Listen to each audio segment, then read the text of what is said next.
Welcome to the Digital Forester Podcast, where we talk to foresters about how they are using digital technologies in their day-to-day forestry work. Hey, everybody. Welcome to the Digital Forester Podcast. Today, I am joined by Johan Ekenstedt, the founder of Arboreal. How are you, Johan? I'm fine, thanks. Nice to be here on the podcast. Yeah, great to have you. Great to have you on. I was just commenting earlier for our listeners. What a cool background. I thought it was a virtual background at first, but Johan said, "No, this is my treehouse," and I'm like, "That's the coolest treehouse I've seen." But Swedish design, love it. Always loved it. So obviously, you're like us. Tail end of summer is coming. You had a good summer.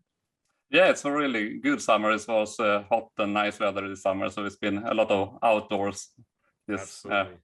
Awesome. Well, for those listeners who are watching this, you can see that Johan's like me, a tech geek. He's got his microphone with his filter all set up. Yeah, we're rolling in the big leagues now. We've got our custom setups here. So we're gonna jump into it. I'm excited about this podcast. I have never met Johan. I think there is a connection, though. I saw there is Umeå. There's a connection there. I've been up to Umeå. There's a Silva Laser conference, a lidar conference back in the early 2000s. So I remember going up to Umeå in northern Sweden, just loving it. Beautiful place. But maybe to kick things off, Johan, tell us your forestry background. How did you become a forester? Yeah, it was not my intention in the first place. My intention was to do a PhD study like 12 years ago. And when I was waiting for the grants, the fundings for the PhD, it was like I searched for a work in the forestry sector and I got it and I started working and I really enjoyed it. It felt like this is the place to be. It was a forward-leaning industry, like so happening. Everything was happening. It was the fall to action. And after we got the grant, it was like, oh, I don't want to go back to the university anymore. I want to be in this kind of forestry reality sector. So I've been here for like 12, 13 years now. Wow. So was there a connection to forestry, a parent that was a forester or friends, or is this really just, going to school initially, then getting your landing on the ground with your work boots on and getting right into it? It's in some kind of way. I mean, if we look backwards in my ancestry, it was like my relatives have worked in the forestry and in forests and in the sawmills and in the wood furniture business and so on. So it's never been far away. So it felt like pretty normal to get back into it. Right, absolutely. And I can see wood timber beams on your treehouse ceiling there, so it's always present there. So tell me about the university. There's Umeå University, your work career. I am not going to try and pronounce it. I've learned one thing with the Swedish language. This guy just can't do it, but you had about 8 years and 5 months with, no, I'm not even going to try. Svegskog is Sveaskog. Yeah, Sveaskog. So not even close. It's the largest forest company in Sweden that I first started working in the environmental part, the nature conservation part, and went more and more over to the technical sides and ended up as a technical specialist working with remote sensing and mobile technology.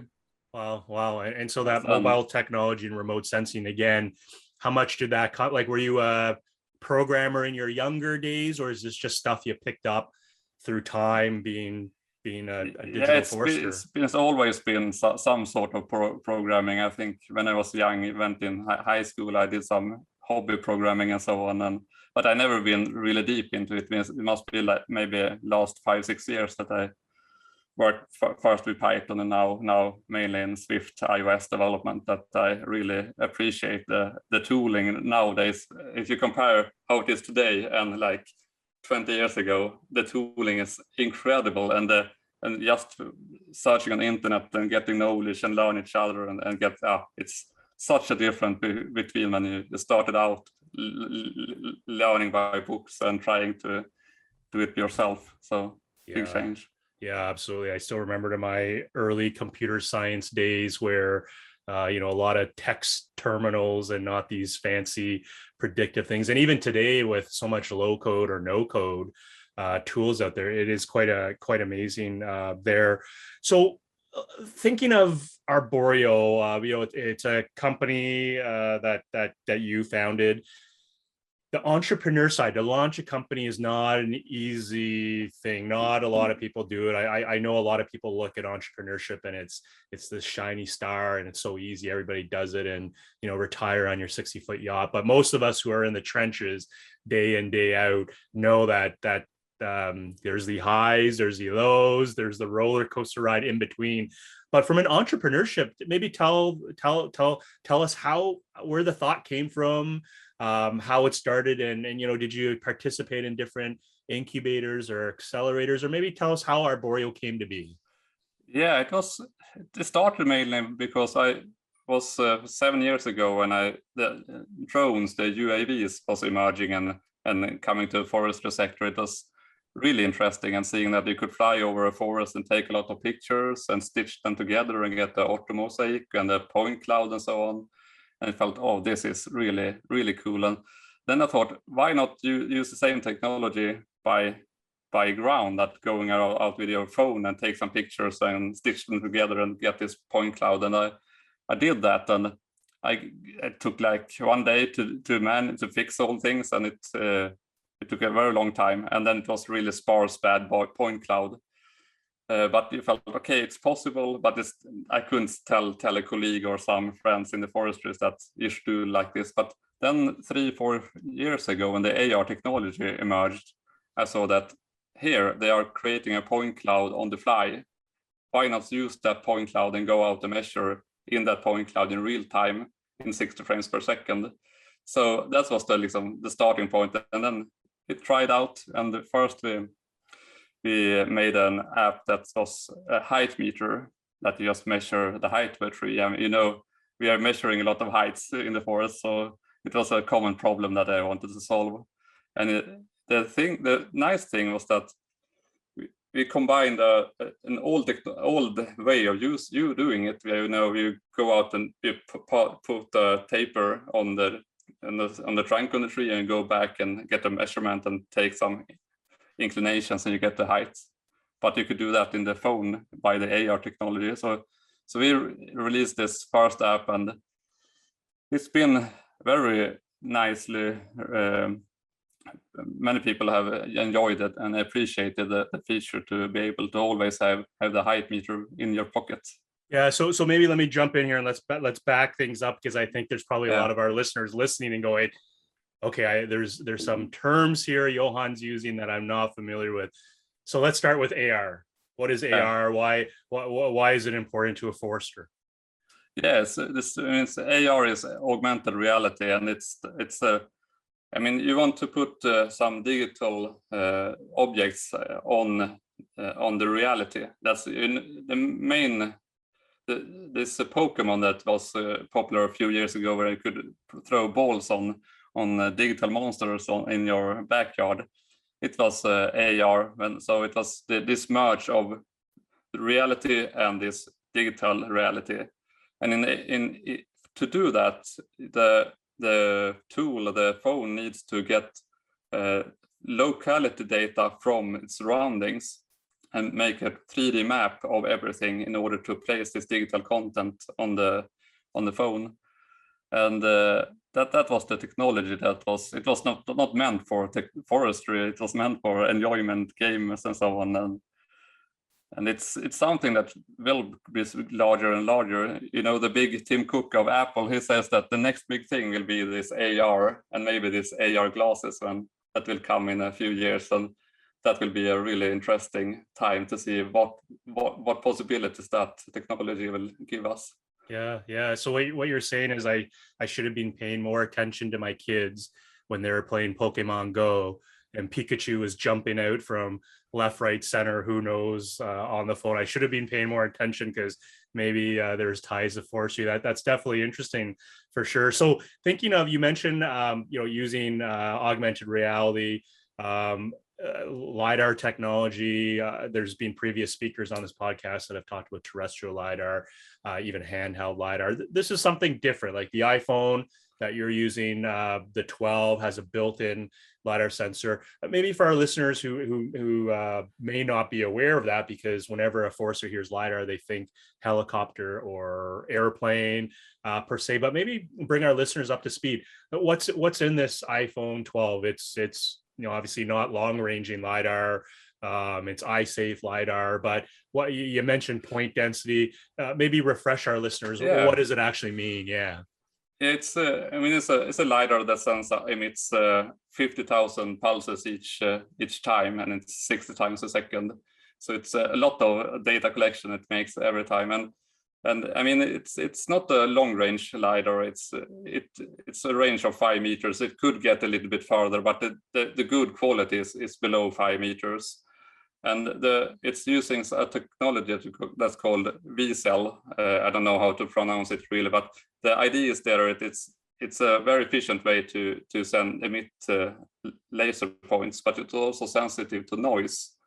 And the interesting part there is that the software algorithm is really good to filter out the noise. So every time it comes regular updates, so it's even that this lidar sensor is like 1 year old now. It's still getting better at the software updates. That's a really cool technology. Yeah, absolutely. So obviously I know just a wee bit about lidar. So guiding our listeners. So really with the work with Arboreal, there's some folks I've seen on Twitter, on social media, they're taking the iPhone or the iPad Pro and then going out and then walking, creating scans. Really, is it a safe way to describe the Arboreal products as we're looking to replace the Vertex hypsometer, we're looking to replace the calipers? And if that's true, how has the forestry market responded to the Arboreal apps? Because I believe there's two. There's the tree height one you mentioned, and then there's the forest. Yeah, true. Yes, we call the Arboreal forest a digital caliper. You make sample plots, and in the sample plot you measure each tree, the diameter, and you measure the heights, and then you have these basal areas, and the whole shebang that's you're used to collecting when you're out in the field. And the lidar is a really game changer for us because it makes it possible to remove the personal influence of the result, because then you could let the lidar takes these measurements and measure the trees. And I've seen some scientific papers about this lidar. It was released a few weeks ago when they tried to scan, just walk around and scan and take in the point cloud, let the computer resolves everything. But it's a bit tricky to always succeed to let the computer or the processor do the whole thing. So in our cases, you need to go to each tree and measure it. We have some automatic measurements, so you don't need to press the button. It detects the tree and measure it and so on. And in Sweden, we also could detect the tree species. We are very lucky that we don't have so many different species, and it's easy to distinguish the bark from these different species. But in Canada, you have a lot of different, so it's a larger problem there. Yeah, I remember when I was in Sweden, you guys would say, "Oh, like species identification so easy," and I remember scratching my head thinking, "What? I'm missing something." And then to your point, the total number of species at play is much smaller than the ones we have in Canada. But that's still cool, right? So what you're saying is, if I've got an iPhone 12. I can go to a plot, I can go into the bush, boots on the ground. I can then start going through and then just measuring all my trees. I'll get diameter off the Arboreal app. I could also measure the tree height, and then based on the picture, what it's seeing, it'll automatically tell me what species it is, or is it a keyed in species? It's in Sweden. You will have the Sweden, Finland, and Norway. You will have the correct species, but in Canada you will need to enter it. You need to choose on your list. Gotcha. But we have a feature in the app that we are collect every tree.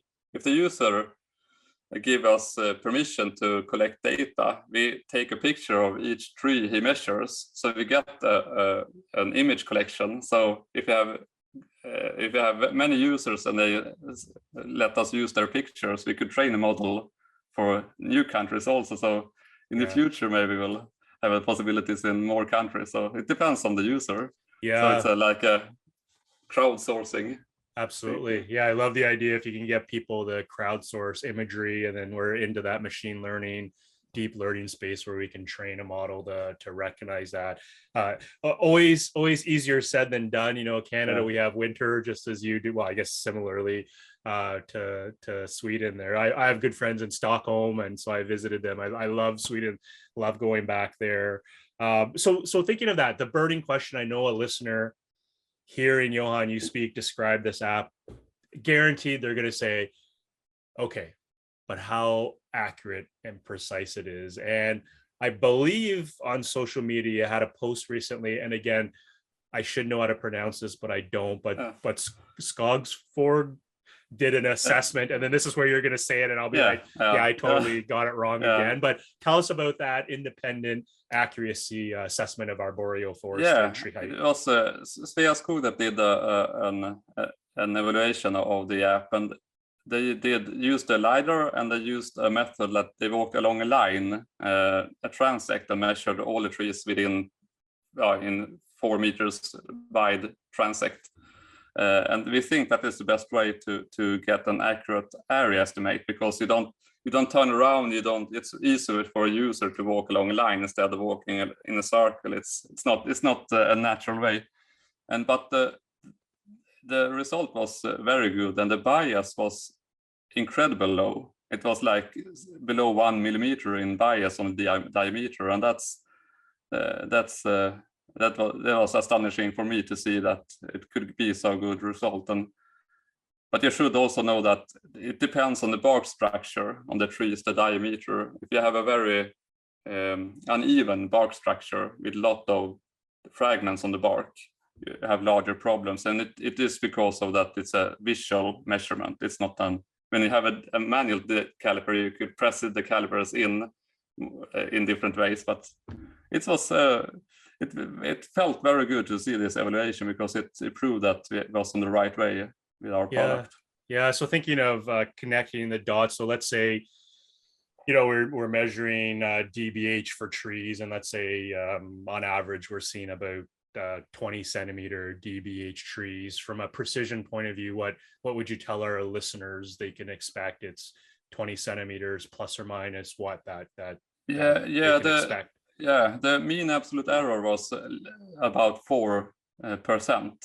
So if it's, you should never say this in when you're on live, but but if you say 20 centimeters, 1% is 2 millimeter. So you should, the mean error should be like 1 centimeter, but then you always have some measurement will be 2 centimeters off, but it's uncommon. And if you have a wide diameter. But the largest problem we see right now is the ovality of the tree. That's the big, especially on this large tree that are really oval. And it's no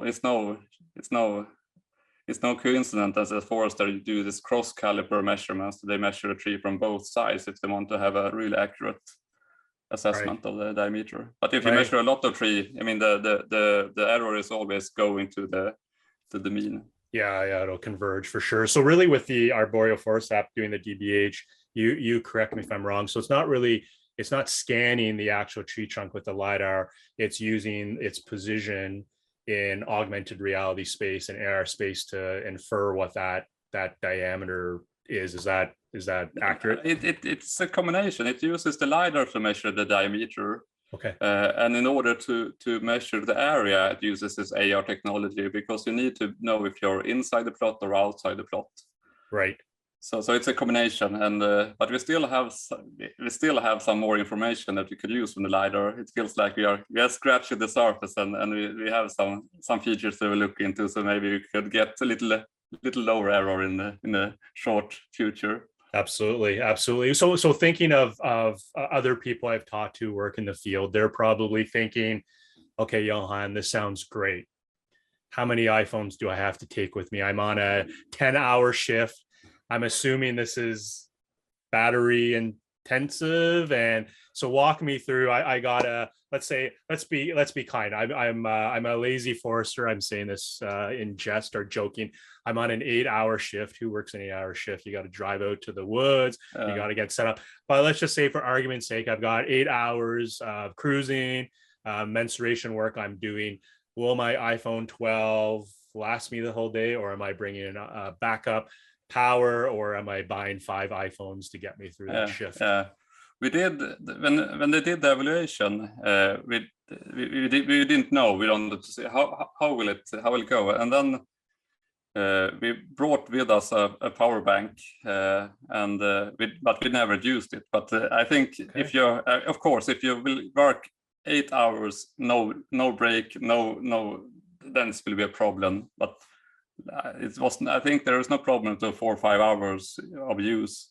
But who knows? But that's something. So taking in consideration that you may need the power bank if you're really hard user. Yeah. So what about sunlight and temperature? Again, you can sense that.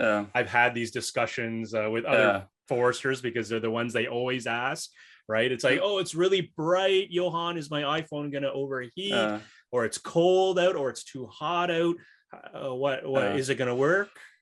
It's if you take the sunlight too far, it's hard to measure if you get the sunlight into the sensor. You can't measure. You need to. So if they have the sun directly into the sensor, you need to move. But that's not a problem in the forest. It's not so common problem. The heat haven't experienced, and the cold, it's mostly a user experience. That it's hard to, if you're really cold. I mean, it's like minus 20 degrees. It's not nice to put your fingers on a phone screen. That's the biggest problem.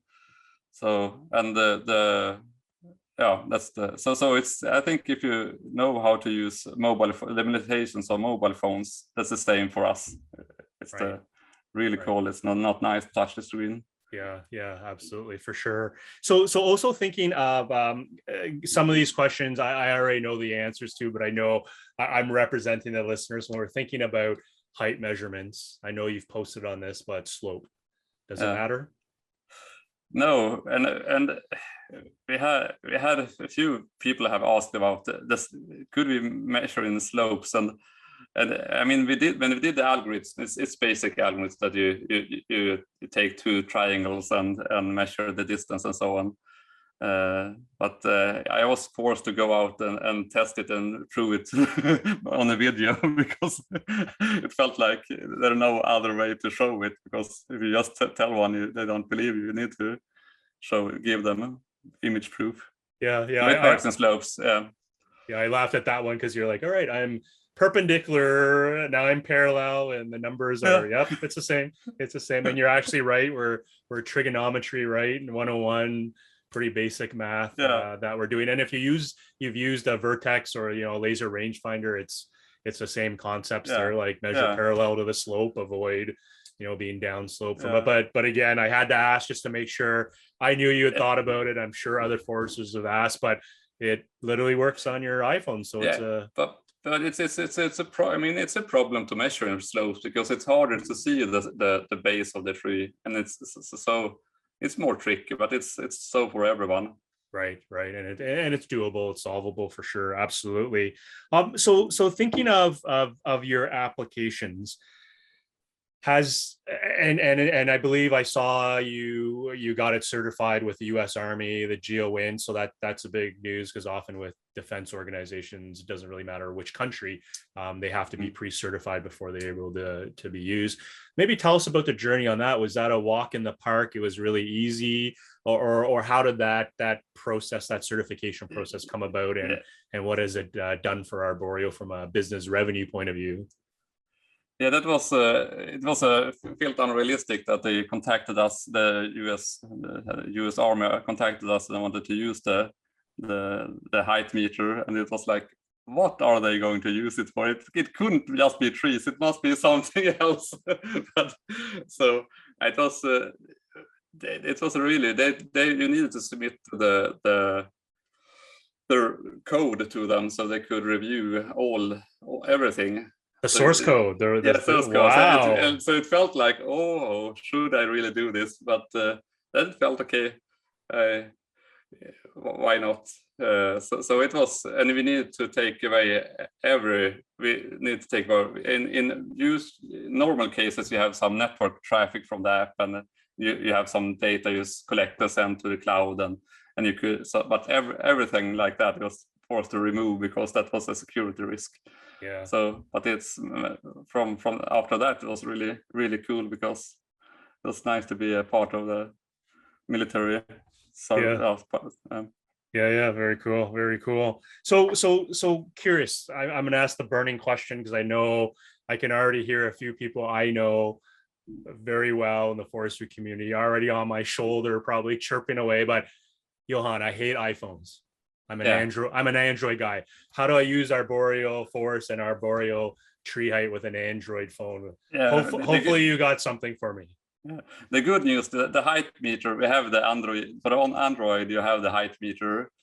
So that, and we released the height meter for iOS first, and then we released for the Android. And I mean, as you say, it's a common device to have an Android in the forestry, so, but it's also hard for like a small company to work on everything, and you need to focus on one type of equipment first before you could try to make it for everyone. And there are some interesting parts on Android right now. The problem with Android is that they release some sort of sensor and they take it away. It was with Samsung S20, they had some time of flight sensor, and now in S21 they don't have it. So it's a little bit risky to jump on that, but now they have some interesting sensor on this Sony. I don't know if you have seen that. It's which one? The latest Sony. Sony, okay. Yeah. Okay. So that's one that could be something to be used. I haven't used it myself, but we'll keep an eye on it. And if it works well, it could be something to try to solve. But maybe wait a year and see that they still continue to support that sensor. Right. And because it will have a high resolution also, similar resolution as the lidar sensor, but we don't know anymore. Yeah, it's definitely true, as you know, in the Android ecosystem, it's a bit more, well, a lot more fragmented per se, and that's a part of being Android. What I'm curious to see, and I'd be curious to know if you see that in your data usage, is that historically Android was always cheaper. What we're finding is that when you start looking at the Android devices, phone or tablets, as soon as you bring in that precision GNSS chip or a time of flight lidar or something, you start being pretty much equal to the Apple ecosystem in terms of cost. So that Android is cheap actually no longer applies. So I'm curious, when you're thinking about your current customer base, is it pretty much 80%, 90% Apple users as a function of the products and their availability, or do you actually see them pretty balanced in terms of Apple versus or iOS versus Android? I mean, it's one part of this that we have this height meter both for Android and iOS is to test that, to see how is the usage and so on. We have like twice as much users on iOS, and then we have also like 3-4 times more paying users. So it's both that you have more numbers and so on. But we must also admit that the iOS version is more. It gives you more features. You could measure the crown width, the crown height. You save the GPS coordinates, and you could export the data, and you could. It's a lot more fancy. So it's not they are not equal. Okay, so really, when you say crown height, because a couple things there I'm curious on poking at a little bit, so we can measure height to live crown, or really height component. But you mentioned the position of the tree. So are you saying we could create a stem map of the trees with the iPhone based on the area? Yep, cool. Yeah, and that's something that's something that will be really interesting in the future. This fusion about this local coordinate system that you get from lidar and AR with this global positioning system. And you could see that in some cities you have this fusion that you could go out in some cities and you pick up the phone and you get the GPS coordinates, and then it's know how to search for this local coordinate system.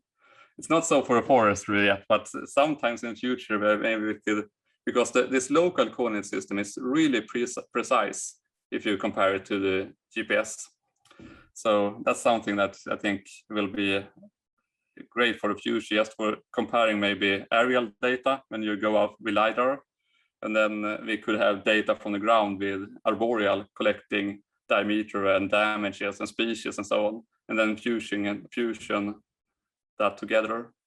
Yeah. Well, you nailed it on the head that from a local reference system, it's going to be tight, right? The relative accuracy in your AR space is going to be tight, and largely I think you solve that by just tying it back to a known control point, right? So as long as you've got that control point nailed down at a very high level of accuracy and precision using tools we have today on the GNSS side, I think you get the best of the both worlds. Now you mentioned cost. So again, we know foresters are, straight to the point, like, all right, Johan, how much is it going to cost me? Can I afford it? So you brought up costs. Why don't you educate our listeners? Because I'm sure some are giggling while they're listening to this, going like, when was he going to ask? It's like, come on, give me the real answers. But what's the cost of this app? Yeah, if you talk about Arboreal forest, where they measure the diameter and so on, it's $25 US per month. Okay. I think it is in US, something like that. And you could always, that's the price. And the height meter is you pay once, and then you get it forever. So it's very competitive price. And what are you charging for the one-time price? Are you able to share? Yeah, it's dependent on different countries, but we could say for the Android, I think it's $8 for the height meter, and $8 a year, or total? For total, so it's really cheap. but for the iOS version, it's $25 total, and you could always buy it for 1 year. So. Okay, so when we release this podcast, Johan, I want you to start your data analytics tracking on your store, and I want to see if there's a correlation with Android $8, Apple $25, and see if you have a surge on the day of release. That's competitive pricing. $8 on Android, like for forever, like. Yeah. It is a little bit cheap, but it's nice that it will be used also. And we also have a little bit bad conscience that we haven't given the Android version as much love as it should have. Right. Well, what better way to validate product market fit and get some feedback from the users from that point of view. Okay, so we've talked about the Arboreal, your two products right now. You're based out of Sweden. We've heard the two apps, the Arboreal Forest and Arboreal Tree Height, are available as Apple iOS apps. And we've heard that only the Arboreal Tree Height's available on the Android ecosystem, but there's more plans coming through going forward. What else is on the Arboreal company roadmap? New products, new features? What's Johan focusing on in the next year to 3 year time frame? We have some, but we have nothing official yet. But some things that will come is just, I mean, you have a lot of, we are collecting more and more data from the field. That's the thing that will happen the closest month. That I mean, for example, it will be possible to just not measure one height of a tree. Now you measure the mean tree, but some users want to have more data. They want to measure the thin tree, the height of a thin tree, and the large tree, and so on. And there will be, we have something with this global position, the fusion of this global positioning and the local coordinate system. That's something we're working on in the closest time. And we have one new product on the way, but it may take a half a year or two more before we have something to say about that. But it feels like we're living in a very very thrilling time to much technology and much possibilities. Yeah, absolutely. And I'm sensing like Arboreal is probably, not a 100-person software development shop. I suspect, the guy I'm speaking to now is doing some of the development, and you're wearing multiple hats, so you can only go so fast and as you possibly can. So I'm going to pivot us a little bit, because and jump in and pivot us. We've talked with the products. We'll come back at the end. So definitely for our listeners, if you're curious at the end of the podcast, Johan will share how to get a hold of him and the website, how you can download. But I'm curious to shift our discussion maybe to broader tech trends. Obviously, with your products, your boots on the ground in the truest sense, measuring individual trees. But thinking of, and I know if you've posted this on social, the Boston Dynamics Spot Dog or the Huawei, I call it the badass dog because it's black. It looks like the Terminator. Oh, you got one there. Oh, there you go. I have the small one here, but it's it's this pet toy. That's awesome. It's a small Boston Dynamics, but it's still just for fun. But it's who knows what it will bring or what you could learn from this ground-based robotics. Yeah, absolutely. Because we're seeing the MSN folks with their hover map getting mounted on from mining the other spaces. We've also seen Hexagon make announcements with their BLK product line mounting, I believe, on some of the dogs, the Boston Dynamics dogs. But what's your view on it? Do you think this is like a cool thing? I got a dog with no head that's yellow, and we're going to call it Spot, running around, or the Terminator version of Huawei, black, mean looking thing. Maybe it's a guard dog. I don't know. But what are your thoughts? Do you think this is coming? We're going to see foresters, unleashing their pet digital dogs out there to do this work, or maybe they'll have the Arboreal app installed and then just looking around. Share your thoughts on what this space is looking like with the dogs and even the UAVs as well, because they're everywhere now, right? What are you seeing in Sweden, and what are your thoughts in general around the world? When I got this, it feels a little bit like when I got my first UAV. It was like very thrilling and exciting, but also very hard to get it working correctly, because it's not easy to walk and to walk on uneven ground. That's tricky. I mean, we'll see the first robotics dogs when you have like a flat floor. That will be easiest one. But I mean, it's just a matter of time then, but maybe not now. It will take some more time. And I saw a comparison about this energy that takes for someone to walk on the ground and to fly with a UAV. And I think it's easier to fly than walk in a forest today, even though it's hard to fly with lot of branches. Yeah, absolutely. Yeah, I hear you on that one. I think every geography is unique. Forestry is very complex anywhere you go in the world, and some are easy. I remember being in South Africa. They're showing me their eucalyptus plantations, and it was flat as flat can be, with nothing. And I'm like, damn, the dog can run there, right? Yeah. And I think of our Canadian boreal forest. I'm like, no, it's like, well, I don't know, maybe. But I would want to see the tests, and definitely I'd bring my cooler full of cold drinks and a lawn chair to watch this thing unfold, though. But so thinking of technology, you're obviously immersed in this. Thinking of 1 year, 3 year, 10-year time frame. What's getting you excited? Like, I know the iPhone 13. I think tomorrow, right? I think Apple is making some announcements. But 1, 3, 10, in the context of Arboreal, and then the context of a generic digital forester, what are you excited about? One thing is that to bring the office to the forest instead of taking the last 20 years. It feels like we have taken the forest to the office. We're sitting behind great remote screens, and we like to sit like we're doing right now. But I think about greater connections, and I mean the CPU in the phones right now is better than they are in the normal laptops. Why not making it possible to take these decisions in the forest and have all the data accessible everywhere? You're not dependent on being in an office. That's something that gets me really excited, and I think that AR could be a way of solving a lot of problems when you want to interact with the reality and the virtual reality and the backend and the servers on where they ever are. So that makes me really excited. And for Arboreal, it's like, I mean, we'll see that the hardware will be better and better on the phones, and we will try to catch up with the latest and try to use it in the best way.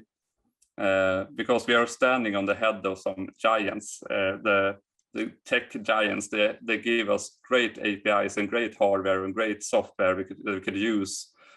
And I see many possibilities for the forestry to use a lot more things like that. But then on the 3 years, I think we will have a change of this. Then I think we'll have walked from using flat phone screens and use some sort of glass, the first generation for real. But then I don't know. I mean, 10 years are a very long time in the tech space. Who could say like 10 years ago we got the iPad, like something like that? It was, yeah, that's really remarkable. Yeah. Well, yeah, I still have the very first iPad, version 1, Gen 1 in my drawer. I remember I bought it when we had our first kid, and we put it in a rugged case. I still have it in my filing cabinet. It is heavy. It is like a brick. And I don't want to throw it out because I want to keep it as a Gen 1 because it's pristine in the rugged case. And one day I want to break it out and say, it's like, oh, kids, this is what we used to, or show it in a class, right? And the kids will be like, what is that? Like what? Like, seriously, that's what you guys were using? So who knows what 10 years is going to look like. I'm curious to pick your brain. I know I've chatted with Enda Keen from Tree Metrics. I know you guys have partnered. Can you tell us more about that partnership, how you met and what it means to partner in general in forestry to realize success? Yeah, I mean, we are a small company. We are like, we are 2-3 people that are working on these things, and we don't have the abilities to be a worldwide company and serve every need the forester have.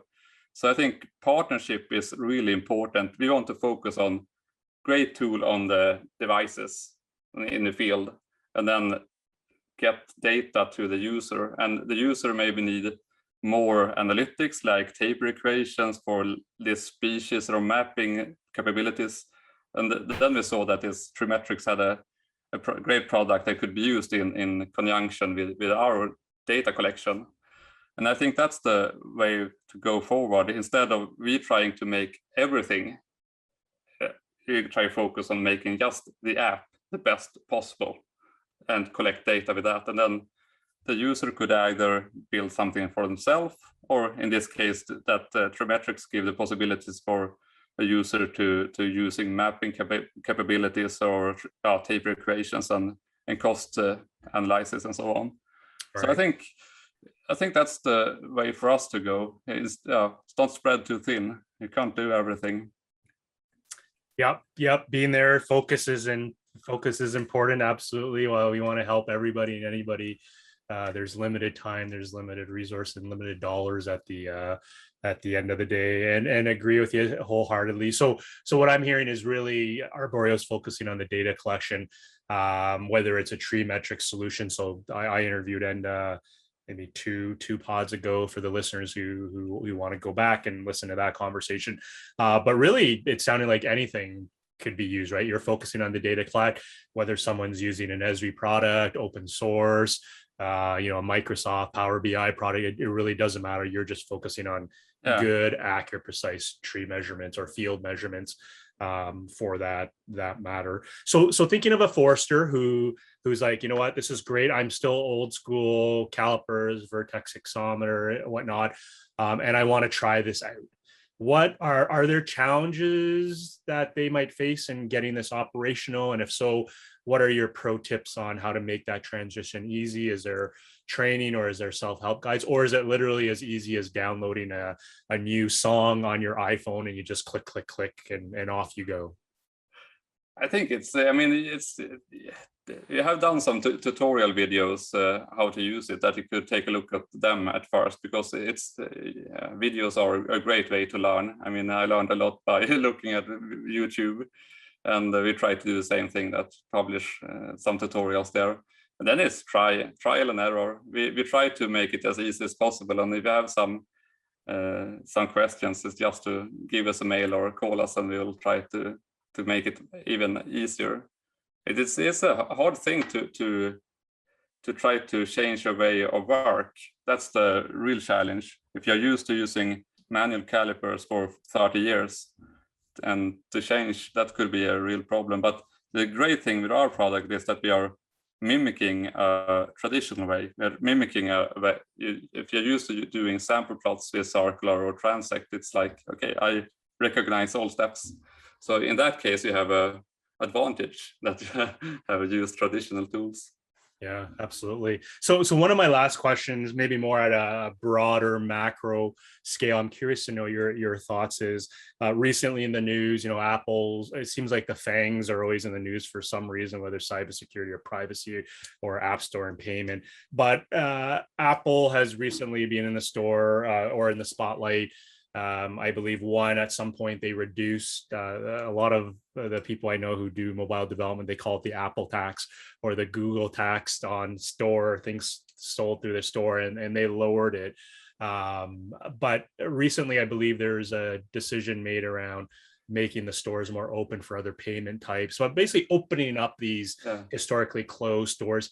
What are your thoughts on that? How does that benefit you, or is this really noise? Whereas, a developer, you're like, yeah, whatever. Obviously, lower fees you have to pay to list your app in the stores. It means more money in your pocket. But do you have any thoughts on this, or really is it, it is what it is. We'll go with it. Yeah, it was a judgment this Friday between Epic and Apple, and and the judgment was like, both of you are wrong. So it was like, really, and it's really hard to know what will happen by that, because one thing was that Apple was so maybe give us some background, Johan. Give us some background on the Epic Apple thing. Or it could be a long podcast if we do this, but Epic, the makers of this Fortnite game, they wanted to be able to sell their products without paying Apple 30% of each transaction, and then they did that, and they were forced out from the Apple Store, and then the whole the big trial between Epic and Apple, and it's been really interesting to follow, because you don't know what will happen from that, because it's in one way Apple says that we give you this API and this tooling, and you give it for free, and you take this cut on the transaction. How, if you're not paying Apple their percent, how will you then be able to use the tooling? And that we don't know. I mean, it's not beneficial for Apple to maybe start. I mean, they earn the most money from the big companies, not from the small ones. So it could be very expensive for the small ones to pay such costs. So, but we don't know. We'll see in the near future. Yeah, absolutely. I'm always curious here, because you're obviously on the European side or the Scandinavian side. Like, every geography is different in their views on privacy and security and requirements, truthfully. So I was just curious to see as a developer how what your views were on that. So hey, Johan, thanks so much for joining the podcast. Thanks for sharing with us the Arboreal story. Very, very cool. Hats off to you. As an entrepreneur to an entrepreneur, I know it's as I said, there's the highs, there's the lows, there's the roller coasters. There's sometimes the head scratchers of like, do I really want to do this? But hey, for some of us, this is the fun. It's the uncertainty that gets us excited, and continually learning about that. But thinking of Arboreal, thanks so much for joining. If people want to get a hold of you, what's the best way? Website, Twitter, LinkedIn, Facebook, email? You fire away. Yeah, mainly on LinkedIn, Johan Ekenstedt at LinkedIn. But you could also send me an email at johan@arboreal.se. You could visit our website, arboreal.se. Arboreal.se. Absolutely. We'll put those in the show notes too, to make sure people have ways to find out. So Johan, Johan, I just realized when you said your name, I'm like, I've been saying it wrong the whole time. But as I said, Swedish language for me is just a hard one per se. But hey, thanks so much for joining. I wish you all the best with the continued sale of Arboreal Forest and Tree Height. As I said, I want you to reset that ticker when we release this pod and see if we've got a big spike there on purchases and whatnot. But hey, thanks so much for joining, sharing your thoughts. Really appreciate it. Wishing you the best with the end of summer, early fall, and be safe with these COVID-19 days. But definitely thanks for your time. Much appreciated. Thanks, Kim, for putting up these shows. I really appreciate them. No problem. Anytime. All right. Thanks, Johan.